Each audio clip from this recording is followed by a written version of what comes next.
Hello everyone and welcome to our session today. Today we have Giuseppe Ianni from Sana, and he will be presenting on the e-commerce revolution for distributors. And I just want to let you know that we are recording this session and it will be posted to our on-demand webinar library later this week for you to review and share with anyone. And if you do have any questions, please feel free to type those into the questions box and we will get them answered at the end of the presentation. And so now I will pass it on to Giuseppe to kick off our presentation.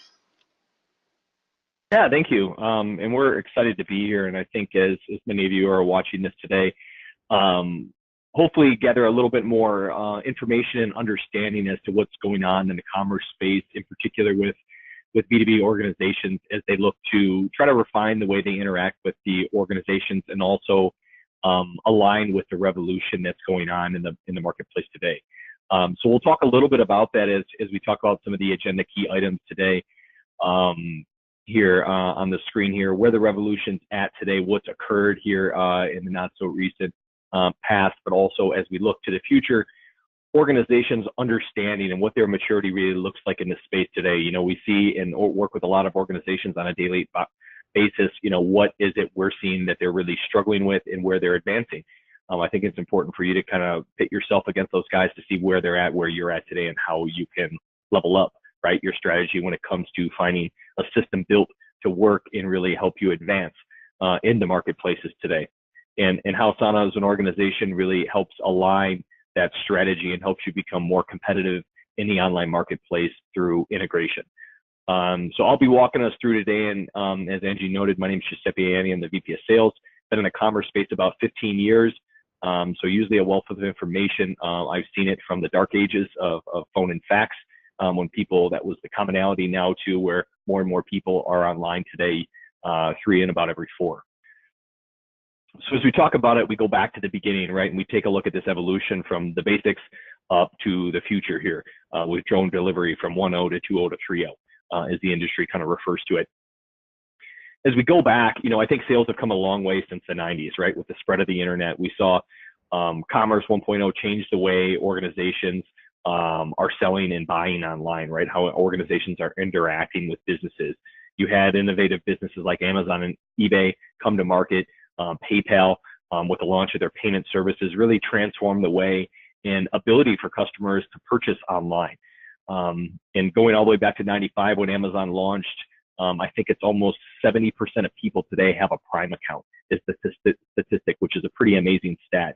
I know I obviously do, but it's come a long way in a matter of 20-some years here as we look at where we're at today, 25 years. And as we look at the industry right now, PayPal's processing and I think processed last year just upwards of 15 billion in payment transactions through their payment gateway, which is one of many payment gateways in the industry here. So as we look at all of this, I think we see where it started. We see online only applications even in the late 90s coming to market that still exist and really dominate the marketplace today. We saw a lot of changes then shift the way organizations were interacting with businesses. So as we take a look at the Florida update back in 2003 with Google really not cracking down on organizations, trying to find it to make it more competitive in the marketplace so less organizations could manipulate the analytical tracking and ranking of the pages, to the introduction of PCI compliance, trying to crack down on credit card fraud in the industry, how that also transformed and really urged organizations to find a more compliant way to interact online with when it came to storage and retrieval of credit card data or information, all the way up to the first iPhone launching in 2006. And every time I say that, it's always amazing to me to think that they've only been around since 2006 really as a phone, although a really common household thing to hear today in the marketplace today, and even to use in the day-to-day buying, you know, working off your phone, making purchases. So as we look at that, I think we take a look at the future and where things are going. We take a look at new things that are hitting the marketplaces, like predictive analytics, machine-to-machine ordering, the HoloLens or virtual reality, and then we take a look at drone delivery, right? All these things are things that are more at the cutting edge right now that some organizations are starting to implement to really differentiate their products and services, across the industry, some more experimenting. But I think there's a lot of benefit to be had by implementing some of these technology, but there's also some big challenges in place for organizations to get there as we take a look at where they're at today. So as we take a look at that and we look at the trend, right, where are people today in this space? And as we take a look at where most organizations are, well, the majority of people today aren't at Commerce 3.0, right? They're focused still on the basics of buying, selling products or services online. And that's where inevitably they spend a lot of their time just in a day-to-day management standpoint, right? Keeping up a commerce systems for most organizations is very labor intensive, right? It's typically a lot of different silos of data or a lot of different siloed systems. A lot of dynamic updates need to be made by an organization, or manual updates, changing of products, changes of prices, changes of availability to try to service their customers. And that's where they focus a lot of their time, is just on the basics. Though as we look at the organizations who have stepped forward from that, you still see a smaller and smaller percentage that have moved forward. Some that started to moving on more sales-centric type tasks in the day-to-day online, and then some getting the more of that hyper-personalized type experience online in the marketplace and experimenting with newer technologies. Now, I think what's important for people as we look at this, you know, a lot of people ask, well, how are some organizations implementing and moving to the next stage? Well, I think some understand better what is holding them back. And I think that's key to this, right? We know where we want to go, and that's what this slide talks a little bit about, is what organizations want to get to, right? They want to drive sales. And that's what most organizations are really focused on. And some of this data here comes from our SAPO research report we had run, polling B2B organizations behind the scenes here to try to get a better understanding of what was happening out in the marketplace. So yeah, about 65% of these retailers here want to drive more sales. Besides driving sales, e-commerce initiatives also appear to be motivated by the need to improve the overall customer experience, right, and overall business efficiency. With the goal behind all that, when done well, this should lead to an overall increase in sales. So something to really think about. So as we looked at that, you know, where do a lot of distributors fall, I think, in the space today? Because we hear a lot of these buzzwords about things being revolutionary, organizations transforming themselves. Well, 62% of distributors today have a commerce portal, right? Which is a pretty high percentage, though it's also astoundingly small, I think, when you think about commerce, and can businesses even survive without a commerce portal today, right? 71% have invested in the commerce system in order to drive more sales. So they recognize there is a need, and they recognize there's efficiency there that can be brought to their organization, or maybe even expansion opportunity. Though 80% of those don't have an e-commerce site, plan to have one in the next 2 years or so. So out of the, you know, that 40% or so that hasn't hit it today, 80% of that will have it. So we're talking about we're talking about 80% of organizations in the next 2 years should have a portal. That's a pretty drastic jump over even the past couple of years as we talk about the expansion of commerce inside of an organization. And as we look at those that have invested or will be investing, over half right now are selling online to hit new customers, right? They recognize that Amazon's out there. There's other organizations in the marketplaces out there that are creeping down into their bottom line and taking a percentage of their business. So they know they need to get out there to expand their approach, whether it's outside of the country, whether it's outside of their state, whether it's outside of you know, their niche market, right? They're taking on new products or brands. It's allowing them to reach new customers. And for many organizations, expansion or change poses a lot of unique challenges, especially in the distribution channel. Whether it's the more traditional distributors getting squeezed by Amazon with Amazon Business, whether it's the direct-to-consumer market having similar products or services that are being sold out directly, and they need to find a way to adapt and deliver in those cases, or it's a rather complex supply chain in that organization that is limiting them to getting online. As we look at that, the distribution in particular, industry in particular, has a market opportunity of about $6.6 trillion, right? So a massive opportunity out here for these distributors.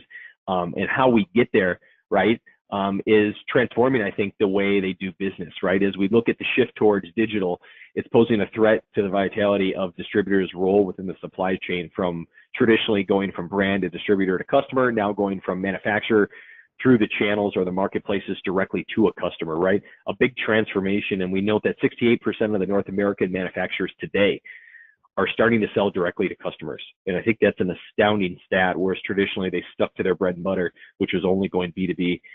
Almost 70% right now are going to go direct to consumer as well and transform that business model. And as we say that, more than half of distributors are upgrading their current infrastructure, right? Specifically to improve their integration to their supplier system so they can do this more regularly and have more accurate data in place, right? Because they know they need to have that rich information in place to be able to support this transformation. So some interesting stats to look at. And I think as organizations do look ahead, they see that there's more competition in the marketplace. More organizations are investing in ERP. ERP is becoming more affordable for organizations, faster to deploy. And there's more marketplaces that are popping up every day that offers out customers or our traditional B2B customers in the marketplace, right? Options, right? Options to get products and services at a different place, whether it's with a different level of service, a different quality of a product. But all these things I think need to be taken into account as organizations look to the future. And as we say that, you know, what's the risk of I think being complacent and sitting where you're at today? Well, I think a lot of organizations are missing the mark, right? Less than half the organizations out there today with the web store are using data from their e-commerce platform to support or manage these key business drivers. And I think the challenge there is that customer demands in the marketplace today, even at the most basic ones, product and price, right, can be achieved very easily, right, as long as you have access to the right data. The challenge for most organizations is they don't have the right data, right? And I know that's a big crunch that everybody always talks about or hears about today. It's they need information, they need accurate information to be successful in B2B commerce in particular. Otherwise, it's throwing darts in the dart at a dartboard, right? You have no real aim or focus without the right data.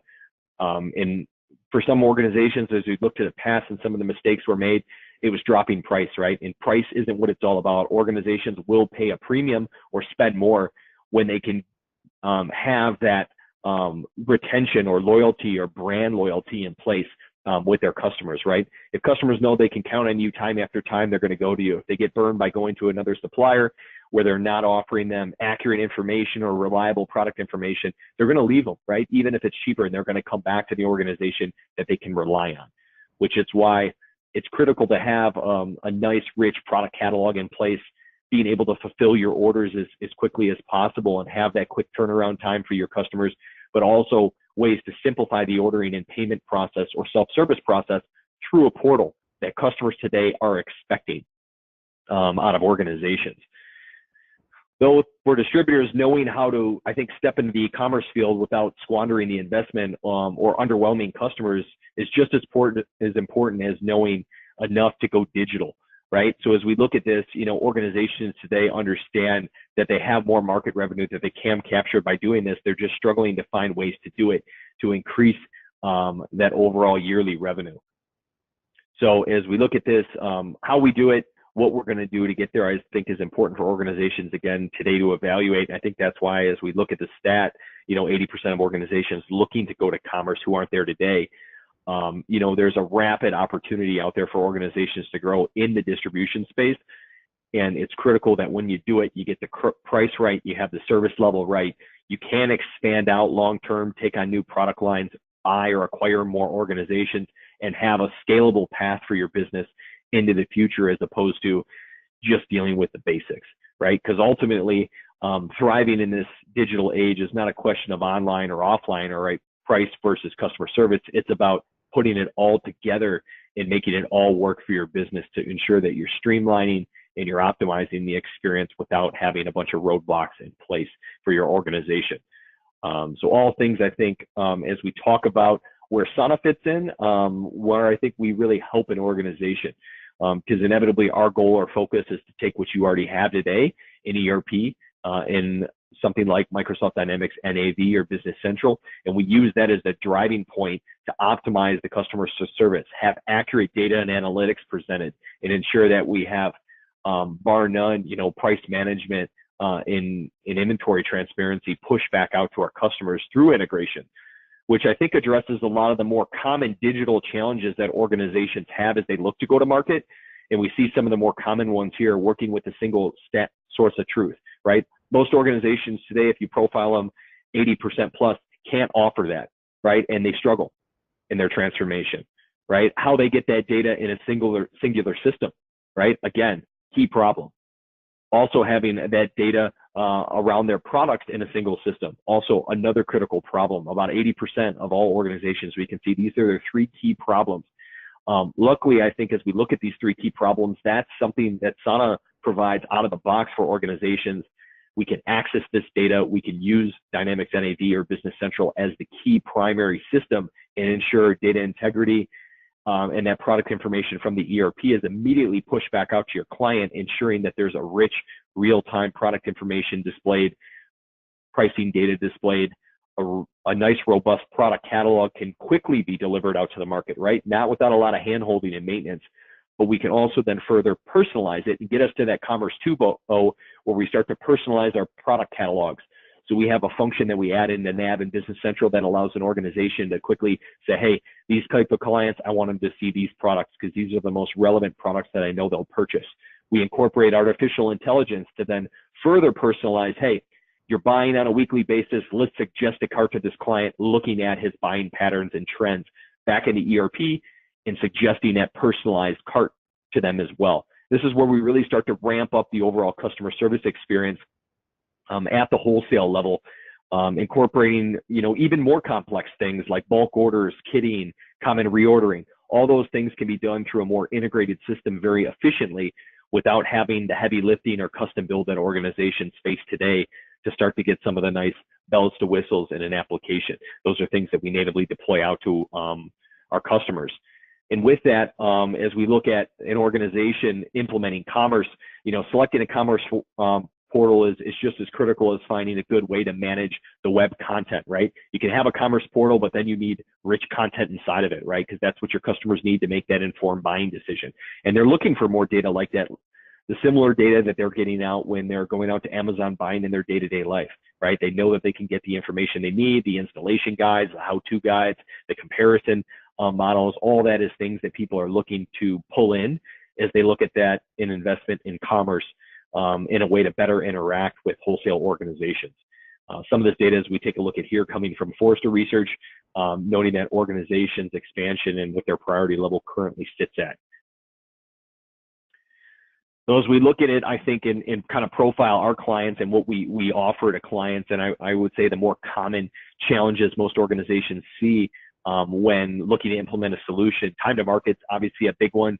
As an organization, we deliver our integration back to Dynamics NAV or Business Central and a fixed bid implementation, right? We know what it takes to get you from X to Y. We know exactly how much time it's going to take us to go from there, point A to point B as well for an organization, which is how we deliver that. Also the ability to adapt long term, right? To change, your business model, accommodate more organizations. If you're acquiring businesses, or you look at always staying on the latest, greatest version of the ERP. With little customization needed, a robust product out of the box, we can not only guarantee that you have that robust overall product set today, but also with a SaaS deployment of the Sana platform, we can ensure compatibility with any future release of the ERP that you're on without a bulky upgrade process coming into the picture, which has been one of the biggest differentiators that we provided in the industry for customers who run Microsoft Dynamics NAV or Business Central.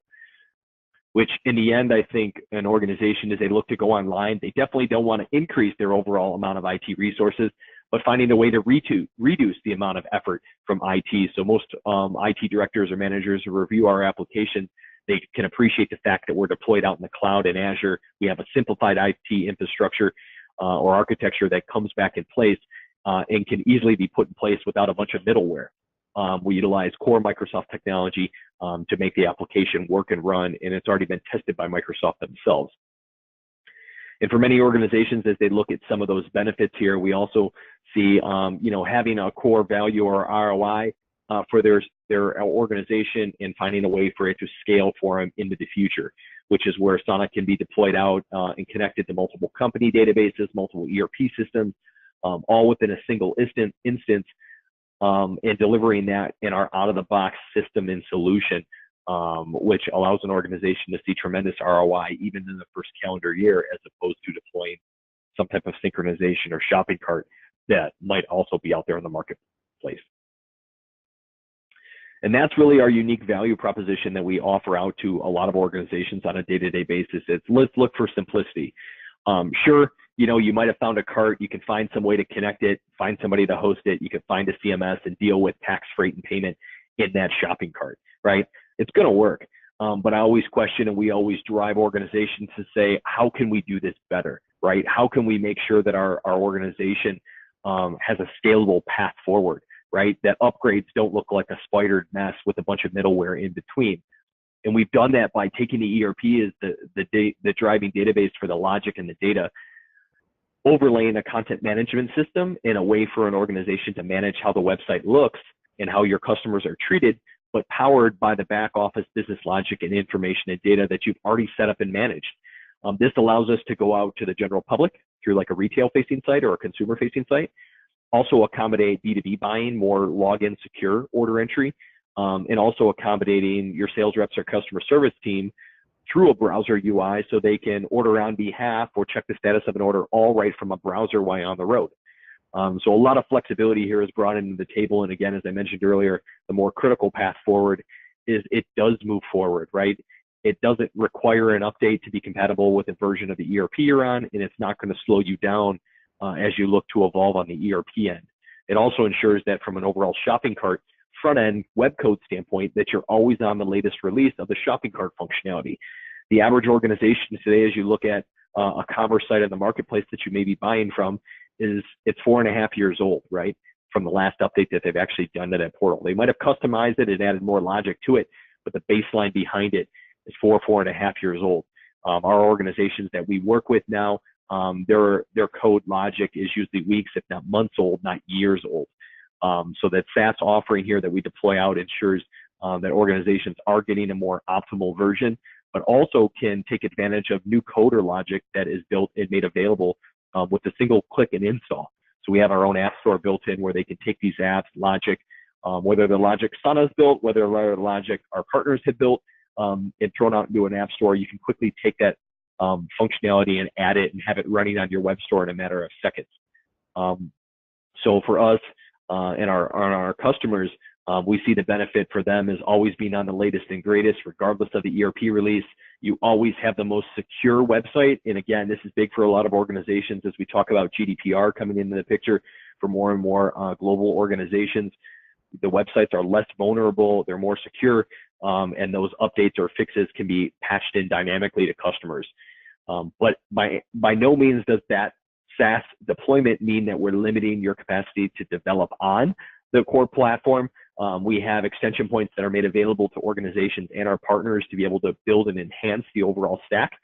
And to kind of round that out, again, we do this all with a simple compiled cost that covers your license, your maintenance, your support, your hosting of the platform in a single fee. So for organizations, regardless of your growth path forward, you know exactly what it's going to cost to continue to run a fully integrated platform back to your ERP, and what that operating expense looks like long term. So just a quick architectural view of the application as well, which some people may be questioning at this point. Yes, I understand I have an ERP, but what does the implementation look like? What does the development build look like? Well, as we look at the ERP, communicating to it through APIs here, both from the front and back end to capture and expose data, you can enhance either of those sides. You can also call extension points to build out your own logic and information as needed there with the overall baseline architecture. And while most people, we're on here talking about commerce, most people's conception is, hey, we're not in the retail space today. Again, this webinar was more structured and focused on B2B. In that, we have organizations in all different types of industries, whether it's automotive, food and beverage, medical devices, fashions and apparel, building materials, that typically transact high volumes of orders on a daily basis, have larger SKU databases for the most part, and then many, again, are just looking for more operational efficiency and transparency out to their customers. And as you can imagine, if I'm a brewery selling a particular brew, when it's out, it's gone. I can't oversell or afford to oversell, otherwise I'm going to tick off my clients. No different than medical device organizations. If I'm looking for a part or a service and then I missed it in my my OR, I need that product ordered, and I need to be able to have you guarantee me when it's going to be here so I can operate and do my business, no different than you would see in a building industry. And that's where organizations, as we look at what Sana's done for companies, Basic Dental in particular, right? They were really obviously focused on providing and servicing the dental industry. So you have, thousands of different dental offices here looking to be ensured that they can get accurate information, both online and back office, and ensure that their customers, regardless of how they interacted with their organization, always heard the same story, right? I had this many replacement parts available in order, and I could have them to you in X amount of days, right? They had a pretty extensive product assortment that they wanted to also simplify how an organization would get through more from a filtering standpoint, right? I need to get down to a particular replacement bit. This is how I got there. And ultimately, Sana provided them with an integrated web store, not only to provide several ways for clients to order from either a wish list or navigating through a large product assortment, but also launching this out in multiple regions because they were an international provider of dental supplies, which for them, the global support for multi-language and currency was critical. That came in place with Sana. We deployed this out in a proof of concept to ensure that they could see exactly how this would be working with their ERP up front prior to making a full-blown investment in the Sana platform.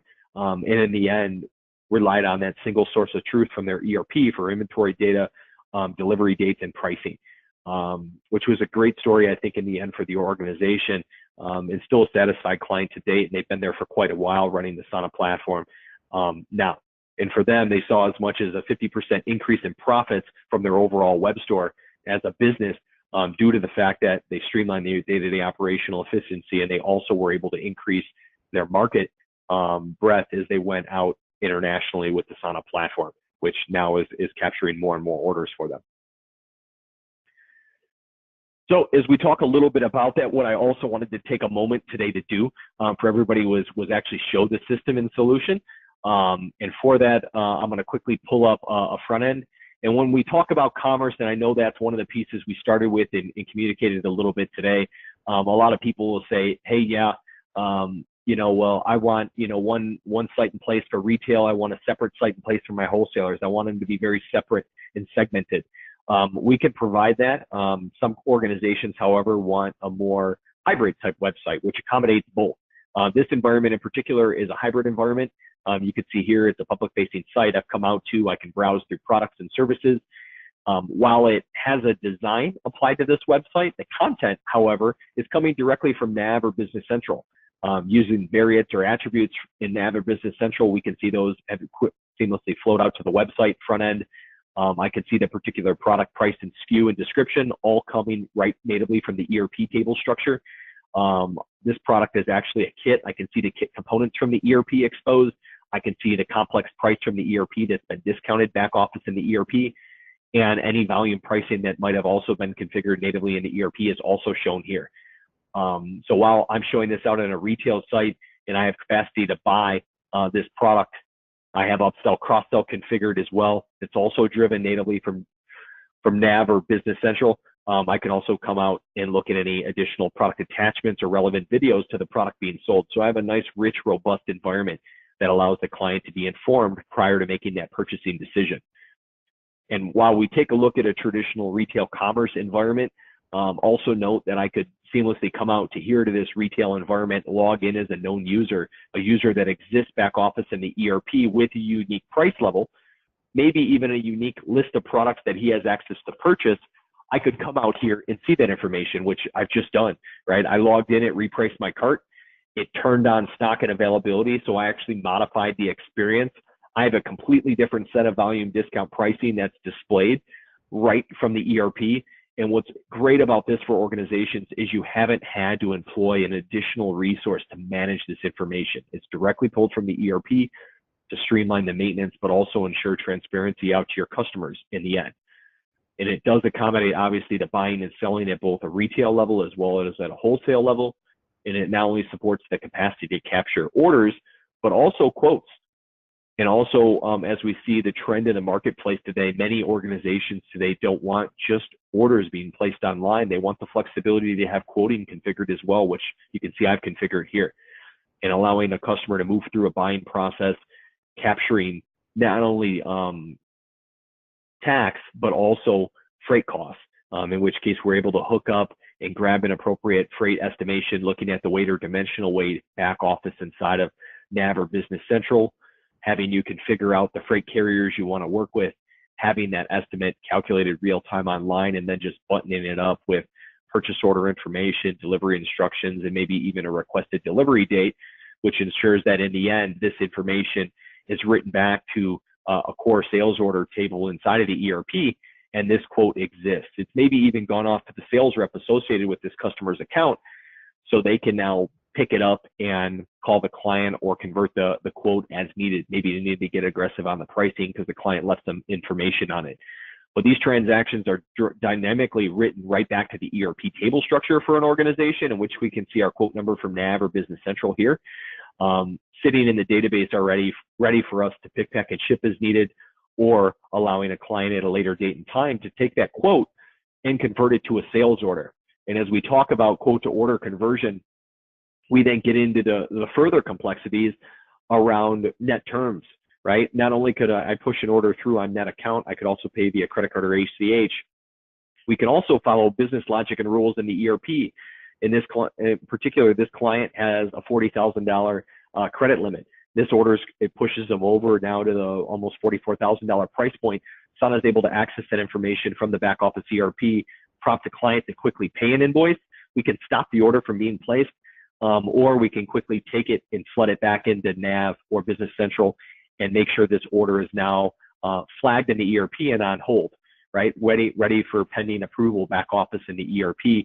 But what we also like to do from that standpoint to reduce the volume of phone calls is we could just as quickly allow that client to come out here and say, hey, I know my order is going to go on hold until I've got my credit back in balance. I could quickly come out here and pay off all those open invoices right from the portal without having to, hey, checks in the mail, wait for it, then I'm going to ship your product out. You know, that's a hassle, takes time, cuts back the overall time to get that cash put in place. I can quickly make that payment and have it processed right online, right from the portal. In which case, Sana's processing the payment with the payment gateway, applying the payment back to the appropriate invoices back inside of the database on the dynamic side. So a lot of heavy automation occurring out here, whether it's order placement, quote to order conversion, invoice payment, or just returns, right? You could also just simplify the returns process. So while you might be experiencing a high volume of returns and it's a very manual process for your organization, you can now open this up to your clients so they can quickly let you know exactly what happened, let you know why it happened, and even upload an image of the end result of that product that might have been damaged in shipment, for instance. It builds a return document back in the ERP database, notifies your back office team so you can take action. Again, reducing the volume of phone calls coming into your back office, but again, satisfying the customer needs so they can interact with your business as efficiently as possible and make sure your team's informed as quickly as possible without having to manually key in things like payments or returns. So it opens up a lot of communication lines. And as we look at this full-blown commerce stack today, and we've talked about it, for many organizations, their first step isn't just full-blown commerce, right? For many organizations today, a portal is the answer, a customer portal, right? Finding a way to better interact with our customers. And maybe it's not capturing orders. Maybe it's just looking at products and services and getting an estimate on the services, right? So exposing out a product catalog and what products we have available, opening up just the invoice side of things, allowing them to pay their invoices in a portal, right? Check order status, check order history, print a copy of an invoice, email an invoice off. We can do that right from a dynamic portal that's pulling data right from the ERP. This is another native product Sana has in its stack that can be deployed out that you can invest in that's really heavily focused on customer service and cutting back and reducing the amount of manual effort that you're putting in back office with your team on a day-to-day basis. Opening this up as a flexible option to your customers to be able to self-serve. So this is some of the core components that Sana's built into the overall stack. And as I kind of summarize here what we've seen today, I think organizations today are looking just for ways to improve their not only commerce offering, but the way they interact with their customers, right? And the step for you might be a baby step in just getting out to your customers to allow them to self-serve. A bigger step might be capturing orders online in handling whatever complexity might come along with that for your business. But businesses today are definitely focusing on how they can improve their presence online, how they can master the basics and move forward to more innovative ways that will allow you to gain a competitive advantage with your clients. And also ways that we could benefit from the ERP we've put in place and own today with an integrated tool like Sana that I think will help you reestablish the value and increase the overall digital supply chain you have in place today with your organization with a single stack tool like Sana Commerce. If you guys are interested, we have a report. I know we highlighted some of the findings and stats. We'd be happy to share this report from Sapio that talks a little bit about the commerce revolution with you guys. And just a reminder for those that will be at the Innovia customer conference a little bit later this year in Wisconsin, Sana will also be present. And if you'd like to meet with us or talk to us, feel free to reach out to us in advance. We'd be happy to schedule some time or connect with your Innovia representative so we can book some time to touch base and chat a little bit further about anything you might have questions-wise regarding e-commerce. Yeah, again, thank you for your time. And Angie? Thank you, Giuseppe. We do have a few questions that came through.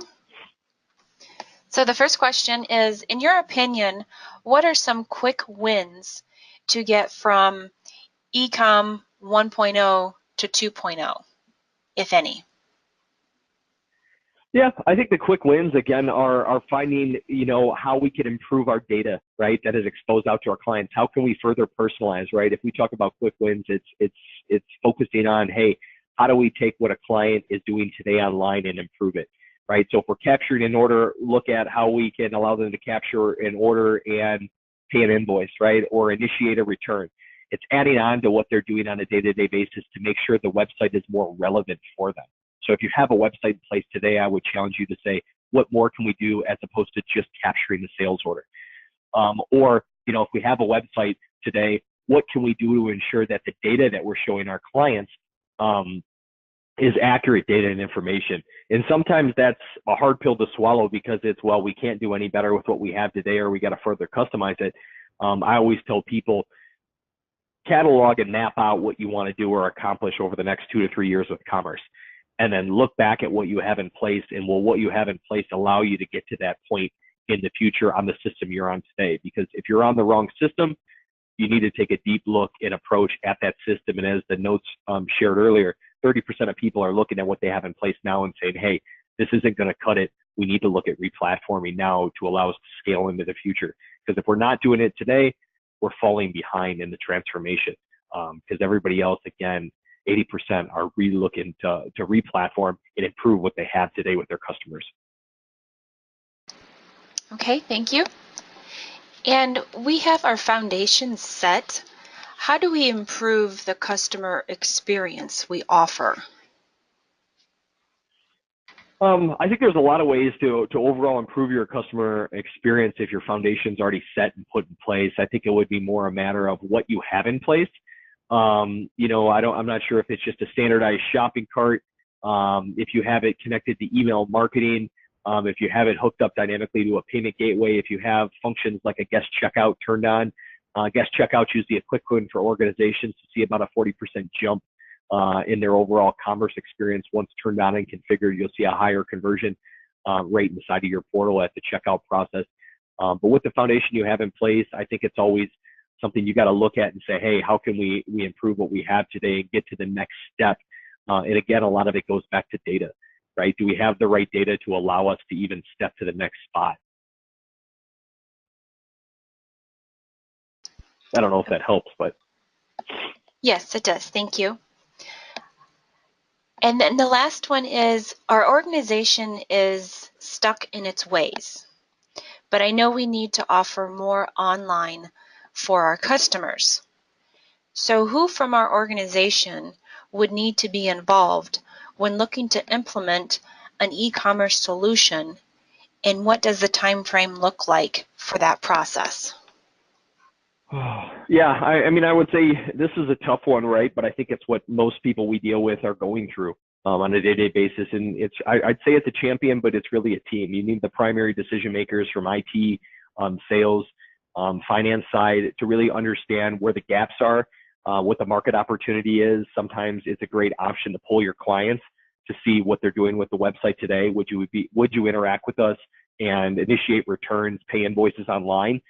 Just simply pulling them and gathering some of that data, but then going back to other parts of the organization to note, hey, if we can streamline our cash flow by 7 days and ensure that we get paid faster, does it make sense to implement a system like this and transform our business? If you could put those quantifiable metrics in place, we have a good tool for that too, what helps organizations kind of justify the ROI behind the implementation. Sometimes seeing the numbers on paper on top of getting the pulled information back from a client allows an organization with those primary decision makers to sit down and take a look at how much a business can change and how they can get there. Because for a lot of organizations, getting there and transforming their business is overwhelming, and obviously people just naturally are resistant to change. So I think you have to have the right data in place, get your customers information, and then look at the bottom line operationally overall for your business, and then look to also with that SAFIO report, what the industry is doing, right? Many times organizations don't even know what's happening in the industry. Seeing how many people have already adopted this functionality and technology and showing them the proof points or the results, I think is eye-opening for organizations. And that, again, tools there. If you guys need that report, just request it from us. We're happy to give it. Otherwise, it's also available on our site for download. All right. Thank you, Giuseppe. It appears that those are all the questions that we had for you today. Please feel free to contact us or the team at Sana with any additional questions you may have. And I'd just like to thank Giuseppe for presenting today, and to everyone on today's call or watching on demand, thank you for joining us. And we do have more webinars coming soon. Check out our website at innovia.com/events to register for any of our future webinars. And as Giuseppe said, Sana will be attending our annual customer conference coming up in April in the Wisconsin Dells. That's April 24th and 25th. Contact your rep or visit our conference page where it will have all of the details of our conference. And this is a free event for you to attend. We would love to have you join us. Register now. Hotel rooms are going fast. All right, thank you again for joining us, and we look forward to seeing you again soon on another Innovia webinar. Have a great day, everyone.